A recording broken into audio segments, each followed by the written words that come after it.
प्रिय मित्रों, आप सभी को नमस्कार। अनुसंधान एकेडमी यूट्यूब चैनल में आप सभी का हार्दिक स्वागत है। मित्रों, उत्तर प्रदेश असिस्टेंट प्रोफेसर भर्ती परीक्षा की तैयारी हेतु सामान्य अध्ययन के पाठ्यक्रम के अंतर्गत छठवीं यूनिट में भारतीय अर्थव्यवस्था का अध्ययन कर रहे हैं।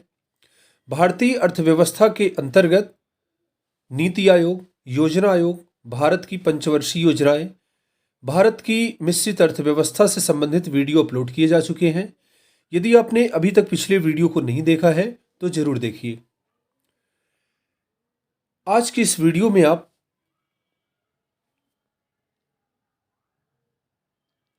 कर व्यवस्था का अध्ययन करेंगे। यदि आपने अभी तक पिछले वीडियो को नहीं देखा है तो जरूर देखिएगा। तो आइए वीडियो की शुरुआत करते हैं। मित्रों, वीडियो की शुरुआत करने से पहले एक महत्वपूर्ण बात, यदि आपने अभी तक हमारे चैनल अटल अनुसंधान एकेडमी यूट्यूब चैनल को सब्सक्राइब नहीं किया है तो सभी लोग चैनल को सब्सक्राइब कर लें और सभी ऐसे प्रतियोगी छात्र जो असिस्टेंट प्रोफेसर भर्ती परीक्षा में शामिल हो रहे हैं उन सभी तक इस वीडियो को जरूर शेयर करें। मित्रों, एक और बहुत ही महत्वपूर्ण बात है, असिस्टेंट प्रोफेसर सामान्य अध्ययन की तैयारी के लिए हमारे चैनल के माध्यम से निःशुल्क ऑनलाइन कक्षाएं तो संचालित हो ही रही है। सभी को पीडीएफ नोट्स भी मिल रहा है। इसी के साथ ही साथ हमारे चैनल के माध्यम से एक और महत्वपूर्ण कार्य किया जा रहा है, वह है क्विज।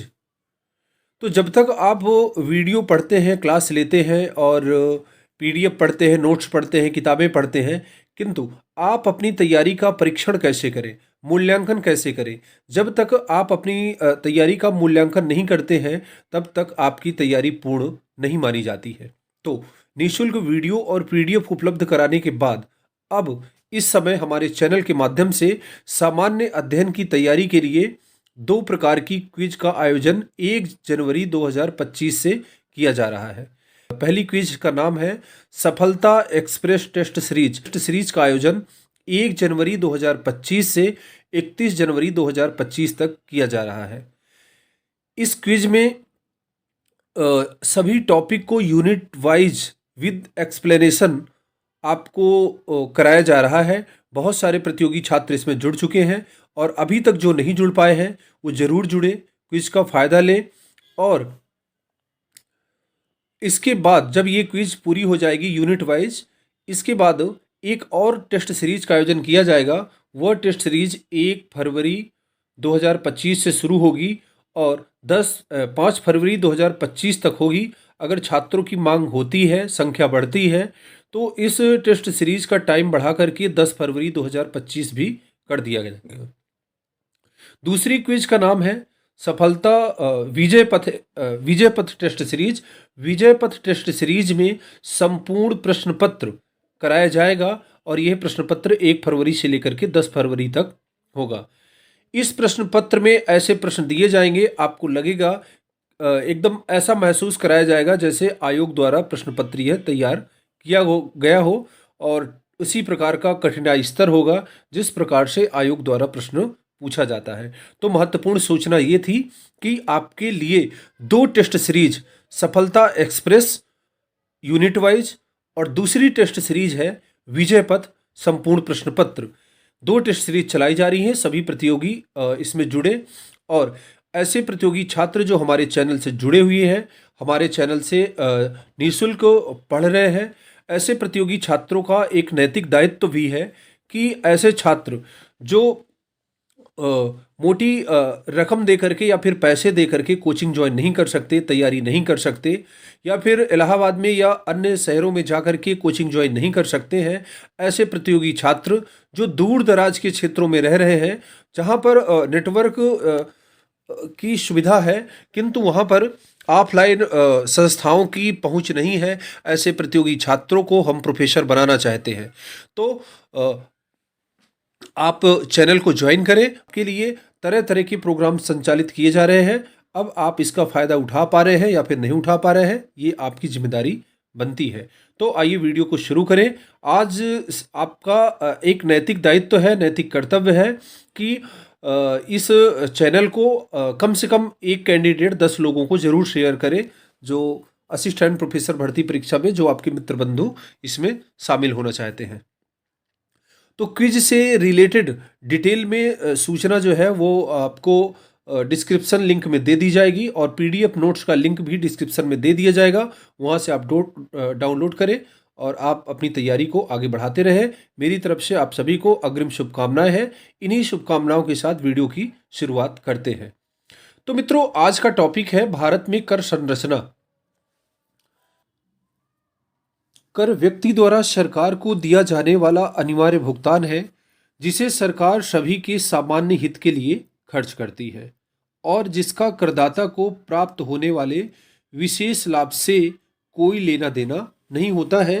यानी करदाता कर का भुगतान सरकार को करता है और उसके बदले में प्रत्यक्ष रूप से करदाता को कुछ भी प्राप्त नहीं होता है। जैसे मान लीजिए कोई सरकारी नौकरी वाला व्यक्ति सरकार को टैक्स साल भर में जो भी देता है, उसके बदले में सरकार द्वारा व्यक्ति को प्रत्यक्ष रूप से डायरेक्ट कोई भी भुगतान नहीं किया जाता है कि आपने मुझे कर दिया है तो आपके लिए स्पेशल कोई अलग से व्यवस्था हो।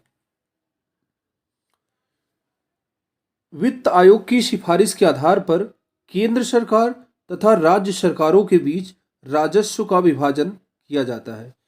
मित्रों, वित्त आयोग का गठन भारतीय संविधान के अनुच्छेद 280 के तहत किया जाता है और वित्त आयोग का कार्य केंद्र एवं राज्य सरकारों के बीच धन के बंटवारे के संबंध में सलाह देना होता है। तो भारतीय संविधान से संबंधित सभी वीडियो अपलोड किए जा चुके हैं, जिसमें वित्त आयोग के बारे में भी विस्तार से समझाया गया है। यदि आपने अभी तक भारतीय राज्य व्यवस्था के वीडियो नहीं देखे तो जरूर देखिएगा। और यहाँ पर अभी आप इतना ही समझ लीजिए कि वित्त आयोग का गठन अनुच्छेद 280 के तहत किया जाता है और इसका कार्य केंद्र और राज्यों के बीच धन बंटवारे से संबंधित सलाह देना होता है। इसके बाद नेक्स्ट पॉइंट है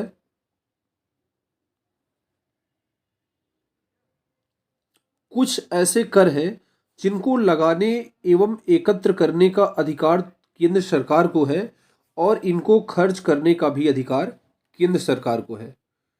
तो ये कर देखते हैं कौन कौन से हैं जिनको लगाने, एकत्र करने और खर्च करने का तीनों अधिकार केंद्र सरकार के पास सुरक्षित है।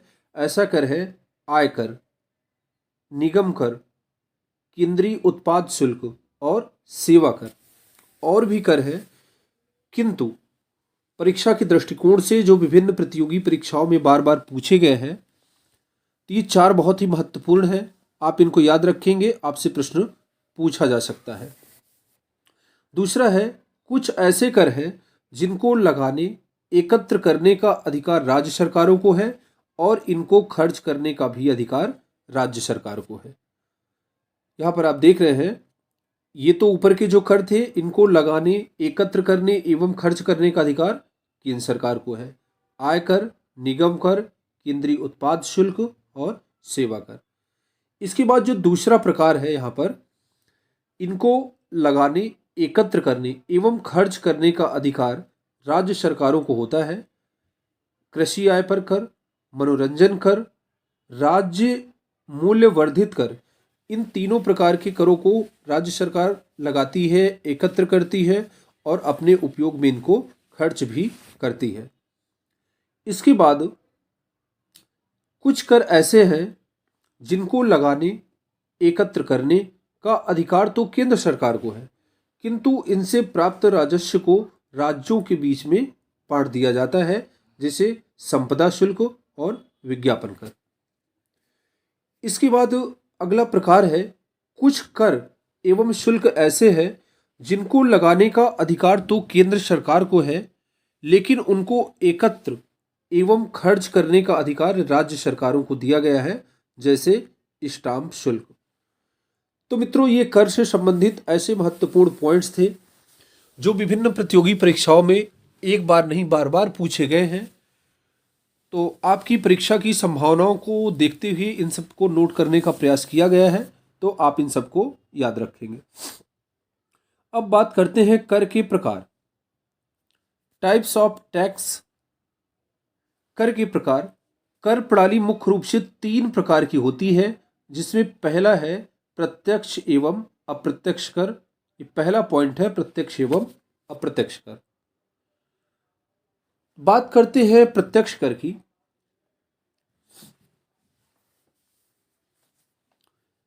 प्रत्यक्ष कर वह होता है जिसे जिस व्यक्ति पर लगाया जाता है उसी से वसूला जाता है, अर्थात इसे किसी भी स्थिति में अन्य व्यक्ति को स्थानांतरित नहीं किया जा सकता है। जिस व्यक्ति पर कर लगाया जाएगा उस व्यक्ति को उसका भुगतान भी करना होगा। तो जिस व्यक्ति पर जब व्यक्ति पर कर लगाया जाता है तो इसको कहते हैं कराघात, इम्पैक्ट ऑफ टैक्स। और जब उसका भुगतान किया जाता है तो उसको कहा जाता है इंसिडेंट ऑफ टैक्स, यानी करापात। तो जब पहली बार किसी व्यक्ति पर टैक्स लगाया गया, पहला स्टेप हुआ कराघात, और जब उसका भुगतान किया जाता है तो उसको कहा जाता है करापात। तो जब कराघात और करापात एक ही व्यक्ति पर होता है तो ऐसे कर को प्रत्यक्ष कर कहा जाता है। उदाहरण के लिए अगर आयकर की बात किया जाए तो जो भी व्यक्ति या कंपनी जो भी व्यक्ति इनकम टैक्स के दायरे में आते हैं उन व्यक्तियों पर टैक्स लगाया जाता है, और अंतिम रूप से उस व्यक्ति को ही उस टैक्स का भुगतान करना पड़ता है। ऐसे कर को प्रत्यक्ष कर कहते हैं, जैसे आयकर। वीडियो देखने वाले बहुत सारे सरकारी कर्मचारी भी होंगे और सभी लोग टैक्स का भुगतान भी हर साल कर रहे होंगे। तो जिस व्यक्ति पर सरकार टैक्स लगाती है, जो नौकरी कर रहा है, वही व्यक्ति उस टैक्स का भुगतान भी करता है। उसका ट्रांसफर, उसको उस टैक्स को दूसरे के ऊपर टाला नहीं जा सकता है। तो यहां पर आप कराघात और करापात तो अच्छे से समझ ही गए होंगे। कर के प्रथम आघात को कराघात, इम्पैक्ट ऑफ टैक्स कहते हैं। सरकार कर जमा करने का दायित्व जिस व्यक्ति पर डालती है उस पर कराघात होता है, किंतु कर के भार के अंतिम आघात बिंदु करापात, इंसिडेंट ऑफ टैक्स होता है। अतः करापात उस व्यक्ति पर पड़ता है जो कर के बोझ को किसी अन्य व्यक्ति पर डालने में असमर्थ होता है। दूसरा है अप्रत्यक्ष या परोक्ष कर, इनडायरेक्ट टैक्स।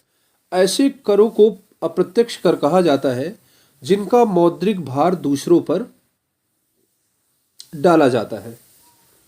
इसमें क्या होता है, कराघात एवं करापात में अंतर होता है। कराघात किसी अन्य व्यक्ति पर एवं करापात किसी दूसरे पर पड़ता है। टैक्स किसी पर लगाया गया लेकिन उस टैक्स का अंतिम भुगतान कोई और कर रहा होता है। ऐसे कर को परोक्ष कर या फिर अप्रत्यक्ष कर कहते हैं। जैसे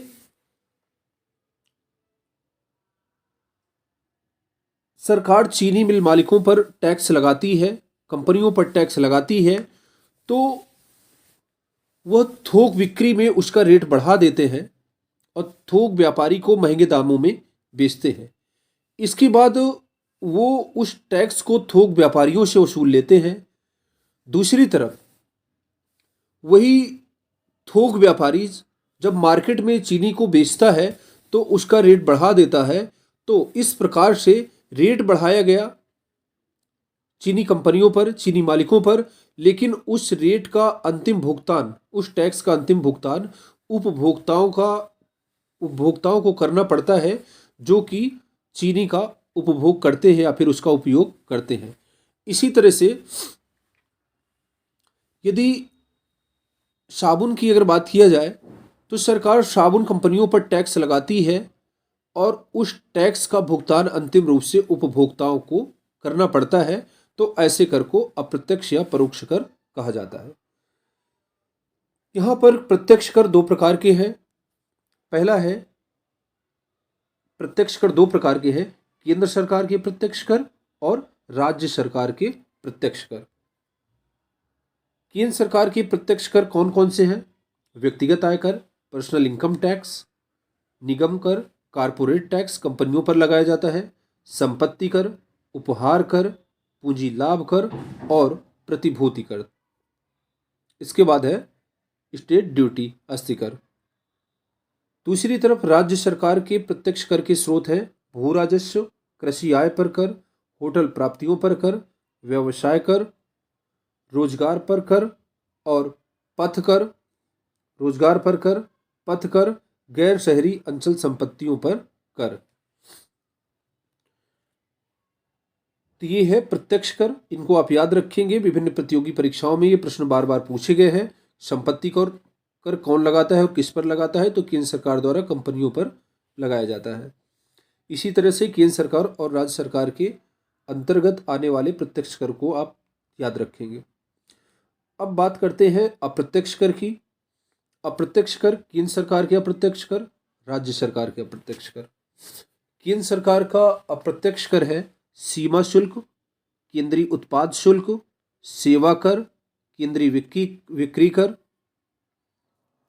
केंद्रीय व्यापार कर। दूसरी तरफ है राज्य सरकार के अप्रत्यक्ष कर विक्री कर, व्यापार कर, स्टाम्प एवं पंजीयन शुल्क, राज्य उत्पाद शुल्क, वाहनों पर कर, परिवहन पर कर, प्रवेश कर यानी चुंगी कर, और अगला आता है शिक्षा उपकर। चुंगी कर हो गया और शिक्षा उपकर हो गया। तो ये केंद्र एवं राज्य सरकार द्वारा लगाए जाने वाले अप्रत्यक्ष कर हैं। इसके बाद इन सभी अप्रत्यक्ष करों को, कई अप्रत्यक्ष करों को शामिल करके एक नया टैक्स आया है जिसको आप जानते हैं जीएसटी, वस्तु एवं सेवा कर के रूप में। वस्तु एवं सेवा कर के रूप में आप जानते हैं केंद्र तथा राज्य सरकार के कई लगाए जाने वाले कई अप्रत्यक्ष करों को मिला करके 17 अप्रत्यक्ष कर एवं कुछ उपकरों को मिला करके जीएसटी को लागू किया गया है। तो यहाँ पर इसलिए इसको बता दिया गया है क्योंकि यहाँ से कई बार प्रश्न प्रतियोगी परीक्षाओं में पूछे गए हैं, तो पुराने प्रश्न भी पूछ लेता है, इसलिए इसको आपको याद रखना है कि केंद्र सरकार और राज्य सरकार पहले कौन कौन से टैक्स लगाती थी। ये सारे टैक्स वस्तु एवं सेवा कर के अंतर्गत आ गए हैं। यहां पर वस्तु एवं सेवा कर की बात करें, गुड्स एंड सर्विस टैक्स 101वें संविधान संशोधन अधिनियम 2016 में जो पारित हुआ था, 1 जुलाई 2017 से वस्तु एवं सेवा कर को लागू कर दिया गया है। जीएसटी एक व्यापक अप्रत्यक्ष कर है जिसमें केंद्र सरकार एवं राज्य सरकार द्वारा उद्ग्रहित एवं एकत्रित किए जाने वाले कई अप्रत्यक्ष करों को एक में मिला दिया गया है। जीएसटी में 17 केंद्रीय एवं राज्य तथा 22 प्रकार के उपकरों को शामिल किया गया है। तो अभी जो पीछे आपने अप्रत्यक्ष कर पढ़ा था उनमें से कई अप्रत्यक्ष करों को जीएसटी के अंतर्गत शामिल कर दिया गया है, जिसको आप अभी आगे देखेंगे। तो यहाँ पर आइए देखते हैं कि कौन कौन से टैक्स को जीएसटी के अंतर्गत मर्ज किया गया है। यहाँ पर आप देख रहे हैं जीएसटी के विभिन्न घटक या जीएसटी में मर्ज किए गए टैक्स की लिस्ट यहाँ पर दी हुई है।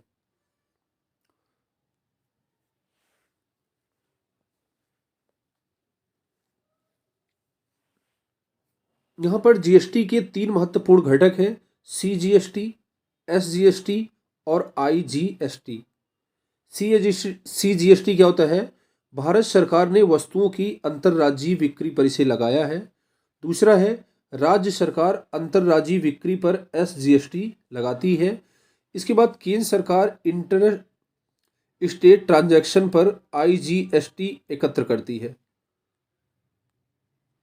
जीएसटी द्वारा प्रतिस्थापित केंद्रीय कर, देखते हैं केंद्र सरकार की कौन कौन से ऐसे कर हैं जिनको जीएसटी के अंतर्गत शामिल कर लिया गया है। उत्पाद शुल्क के अतिरिक्त शुल्क, केंद्रीय उत्पाद शुल्क, यहाँ पर आप देख रहे हैं केंद्रीय उत्पाद शुल्क अभी पीछे साइड आपने पढ़ा था, उसको यहाँ पर जीएसटी के अंतर्गत शामिल किया गया है।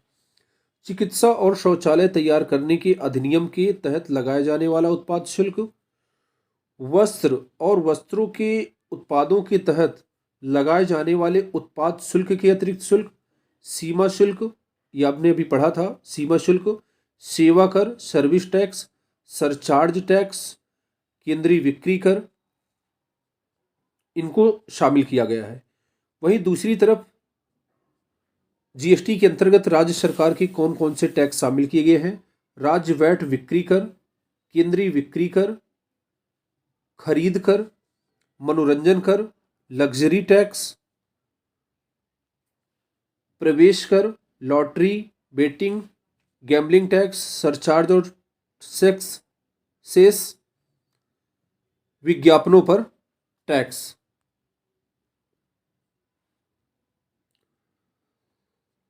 टैक्स जीएसटी के अंतर्गत कौन कौन से टैक्स जीएसटी के अंतर्गत कवर नहीं किए गए हैं? यहाँ पर प्रॉपर्टी टैक्स और स्टाम्प ड्यूटी, बिजली कर, शराब पर उत्पाद शुल्क, basic custom duty, petroleum, crude, diesel, petrol, ETF और प्राकृतिक गैस। तो मित्रों ये यहाँ पर आप थोड़ा सा देख लीजिएगा, और यहाँ से वैसे तो नहीं पूछा जाएगा कि जीएसटी के अंतर्गत कौन कौन से टैक्स शामिल किए गए हैं या फिर नहीं शामिल किए गए हैं, लेकिन फिर भी एक बार थोड़ा सा इसको देख लीजिएगा कि कौन कौन से अप्रत्यक्ष कर इसमें शामिल है। कर का जो दूसरा प्रकार है वो है आनुपातिक, प्रगतिशील एवं प्रतिगामी व अधोगामी कर। यहाँ पर एक नहीं दिया हुआ है, यहाँ पर एक और है अधोगामी कर। करारोपण के यहाँ पर 4 मॉडल आप पढ़ेंगे। पहला है करारोपण के मुख्यतः 4 मॉडल है। पहला है आनुपातिक कर। यहाँ से प्रश्न बन सकता है आनुपातिक कर, इसको आप अच्छे से समझेंगे और आपको समझ में भी आ जाएगा। जब आय चाहे जितनी बढ़ जाए परंतु कर की दर में कोई परिवर्तन ना हो तो इस प्रकार को आनुपातिक कर कहा जाता है। यहाँ पर आप देख रहे हैं किसी व्यक्ति की सरकार निर्धारित कर दी है कि सभी व्यक्ति को एक निर्धारित परसेंट बता देती है कि इतना परसेंट टैक्स देना है। यदि मान लीजिए ना सरकार ने तय किया कि सभी को 30% टैक्स देना है, तो चाहे जिसकी आय 1 लाख है उसको भी टैक्स जो है, जिसकी आय 1 लाख है उसको भी 30% देना पड़ेगा, जिसकी आय 50,000 सालाना है उसको भी 30% देना पड़ेगा, जिसकी आय 10 लाख है उसको भी 30%, जिसकी 20 लाख है उसको भी 30%, और जिसकी आय 1 करोड़ है उसको भी 30% ही देना पड़ेगा। तो यहाँ पर आप देख रहे हैं कि आय किसी की कितनी भी हो लेकिन सबको एक निर्धारित टैक्स है, 30% टैक्स देना पड़ेगा। तो इस टैक्स में क्या होता है, जिसकी आय साल भर में 1 लाख रुपए है, 1 लाख रुपए है, उसको भी 30% टैक्स देना पड़ रहा है। जिसकी आय साल भर में 10 लाख रुपए है उसको भी 30% देना पड़ रहा है, और जिसकी आय 1 करोड़ रुपए सालाना है उसको भी 30% टैक्स देना पड़ रहा है। तो इसमें क्या है, जो बड़े लोग हैं, पूंजीपति लोग हैं, उनका तो फायदा है लेकिन आम जनता का घाटा होता है, क्योंकि इनको कम आय पर भी उतना ही टैक्स देना पड़ता है जितना पूंजीपतियों को।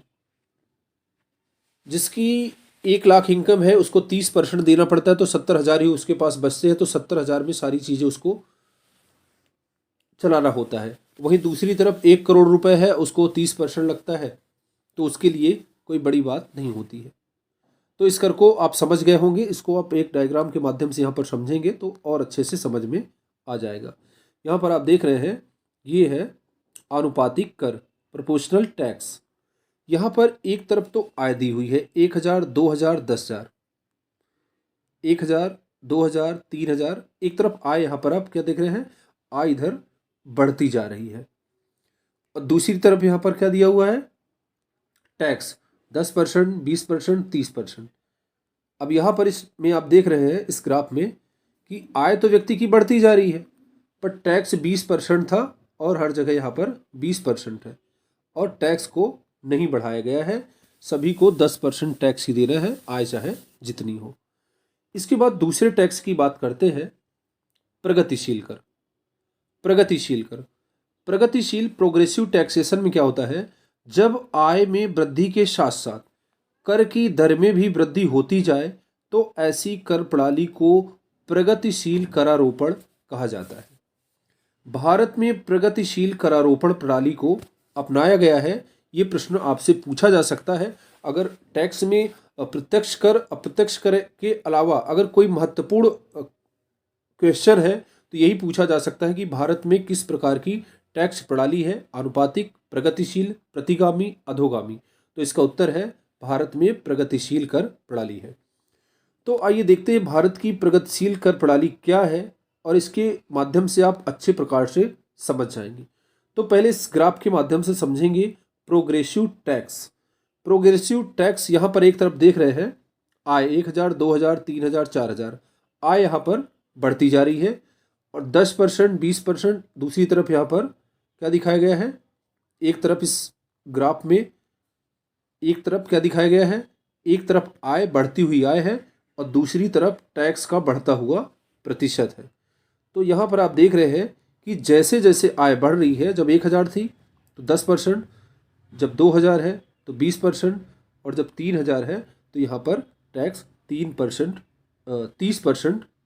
30% यहाँ पर टैक्स लग रहा है। तो यहाँ पर आप देख रहे हैं आय जैसे जैसे आय बढ़ती जा रही है ठीक उसी प्रकार से टैक्स की दर भी सरकार बढ़ाती जा रही है।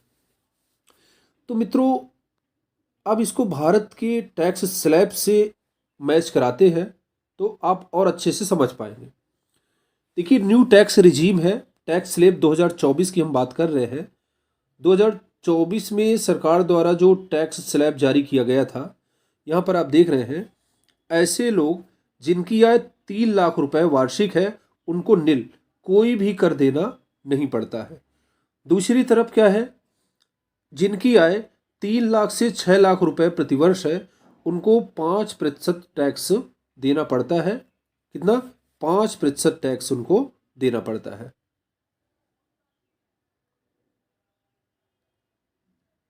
तीन लाख की आय जो उनकी होगी, 3 लाख से 6 लाख के बीच में 3 लाख की आय पर 5% उनको टैक्स देना पड़ेगा। इसी तरह से जब व्यक्ति की आय 6 लाख से 9 लाख के बीच में हो जाएगी, कितनी? 6 लाख से 9 लाख, तब जो है उनको 10% टैक्स देना होगा। कितना देना होगा? 10% टैक्स देना होगा।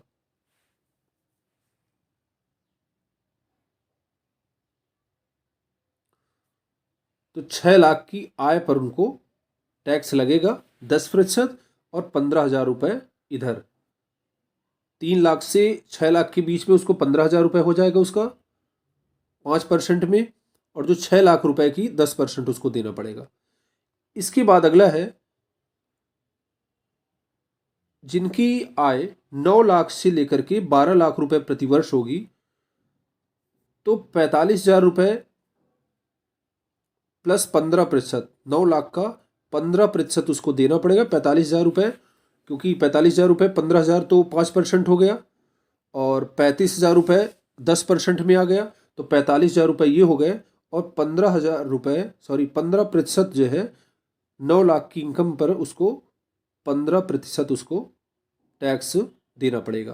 तो यहाँ पर आप देख रहे हैं कि जैसे जैसे व्यक्ति की आय बढ़ती जा रही है, जैसे जैसे व्यक्ति की आय बढ़ती जा रही है वैसे वैसे ही टैक्स बढ़ता जा रहा है। 3 लाख में यहाँ पर कोई टैक्स नहीं था और 3 लाख के ऊपर की आय पर यहाँ पर आप देख रहे हैं टैक्स की दर आय बढ़ने के साथ साथ टैक्स की दर बढ़ा दी गई है।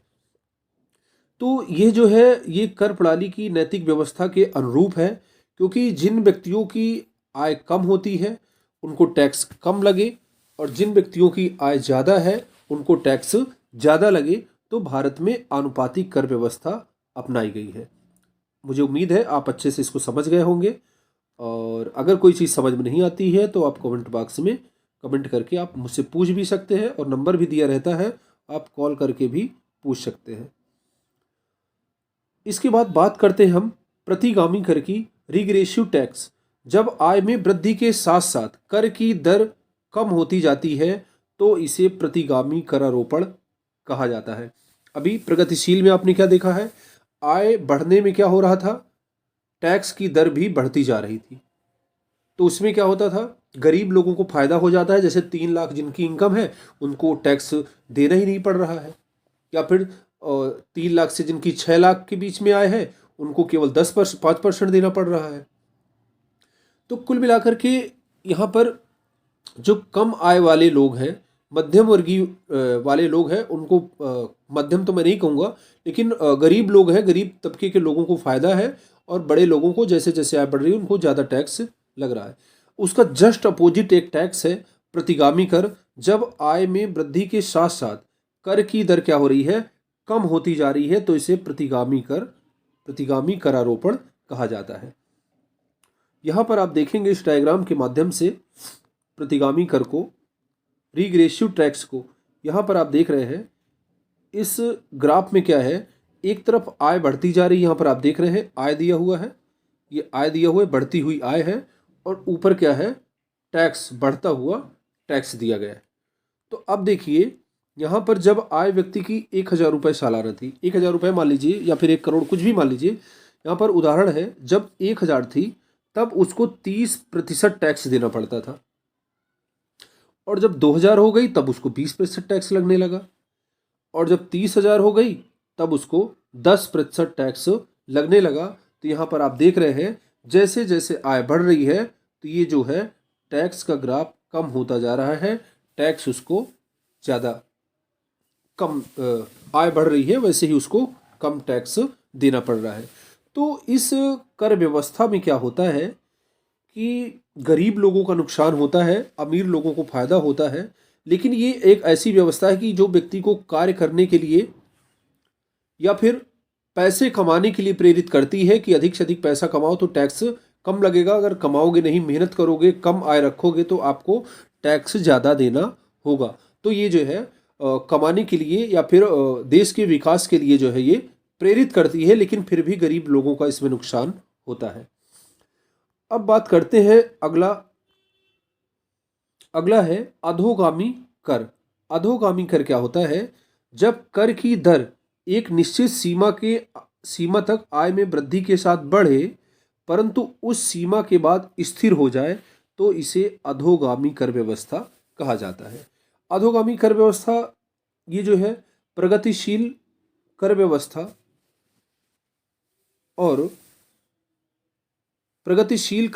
और प्रतिगामी कर व्यवस्था का मिला जुला रूप है।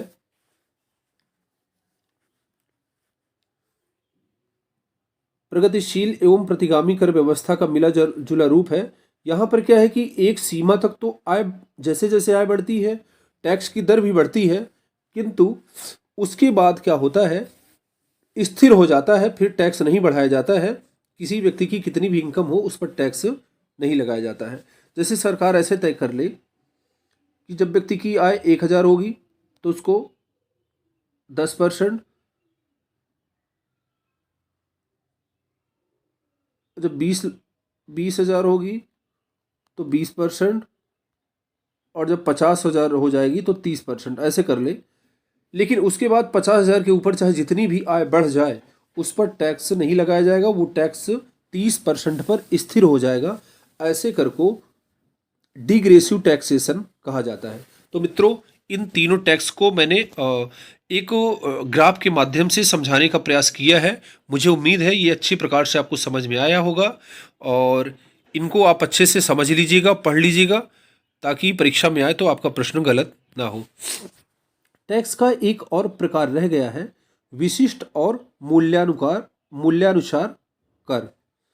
विशिष्ट कर, स्पेसिफिक टैक्स क्या होता है, यह कर वस्तु की मात्रा पर यूनिट ऑफ आउटपुट पर, वस्तु की मात्रा पर लगाया जाता है।